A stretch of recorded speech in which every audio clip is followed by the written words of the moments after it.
start with the first category, which is backpacking on a shoestring budget, which all of this right here total $13.88, and this would cover an entire overnight trip. I've kind of cased things out on how it would take them, and this would be overnight, this would be overnight, and here you've got lentils by Tasty Bite. They're $3.99. Ramens, a quarter to $1 depending on how fancy you get with it. Mac and cheese $1.99.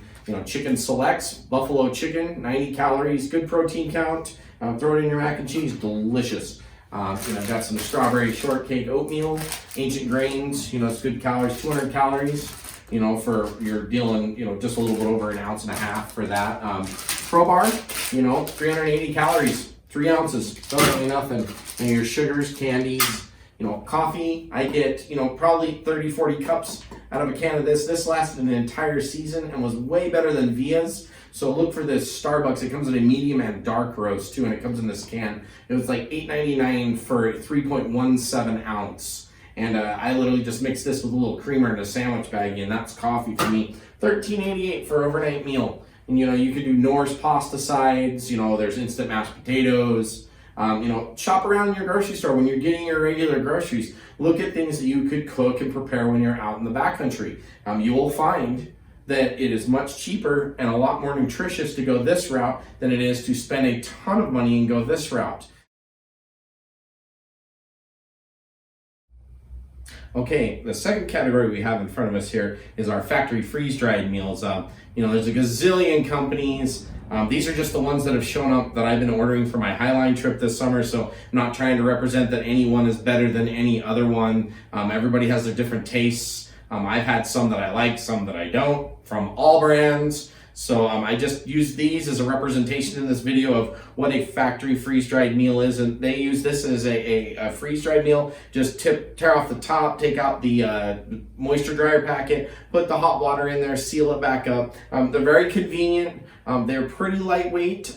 They can be bulky inside of your food bag, especially if you're trying to do a long distance hike. But for a weekender, they're not much, but they're very, very expensive, and they have very high sodium counts. So if you're going to go this route, plan on spending a lot of money.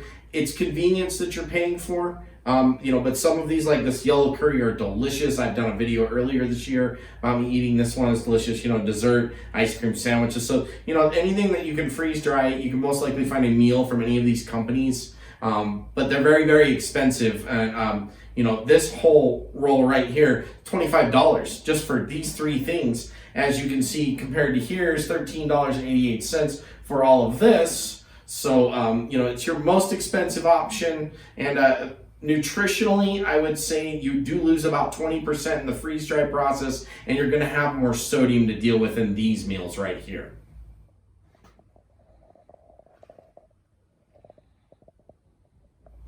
If you like to use the home dehydrators, or you have an oven that allows you to dehydrate, I've done baked beans and chili before, and those reconstituted just fine.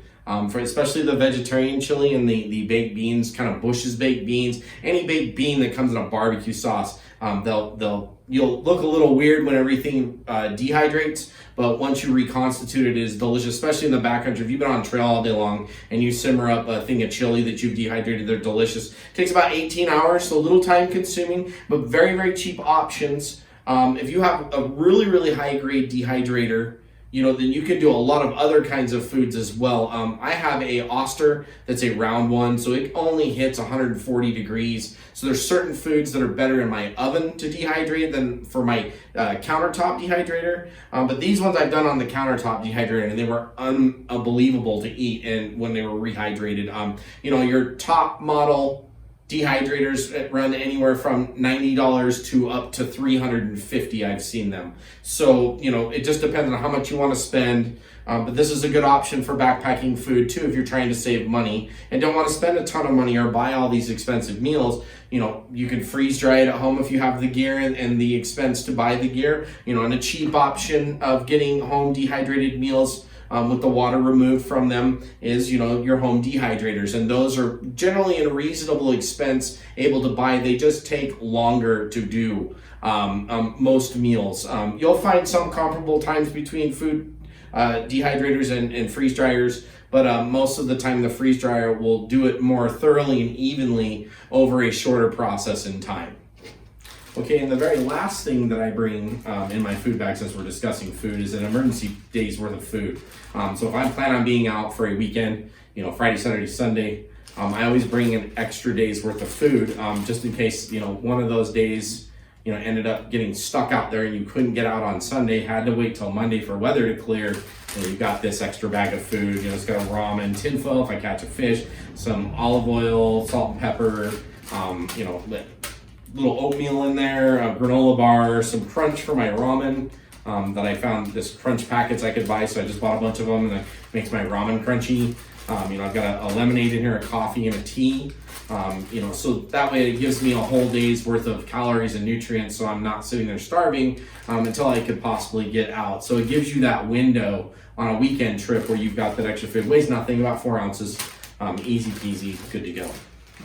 Okay, so there's the options that I have for when I go backpacking and how I choose a meal while I'm out there. I think for dietary requirements and keeping the cost cheap, because everything's really expensive these days, I think the grocery store option is the best bet for those who have different dietary requirements and trying to keep things on a shoestring budget when you go backpacking.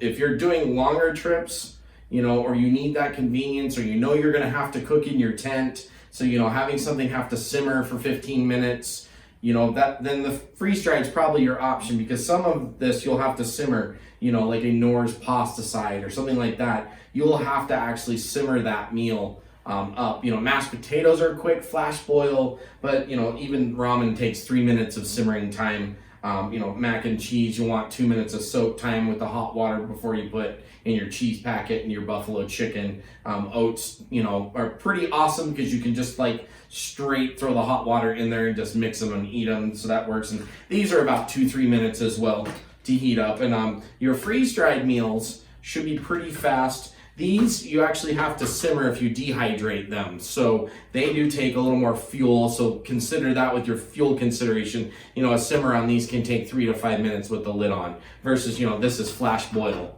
and same with your emergency food. You're gonna have that same instant, put it in the Ziploc, walk away from it, versus have to simmer the actual meal. But I will say I think you will find a higher nutritious value for a lower cost with the grocery store food. So okay, that's it in a nutshell. Backpacking on a shoestring budget. Thanks for everybody tuning in, and we'll talk to you soon.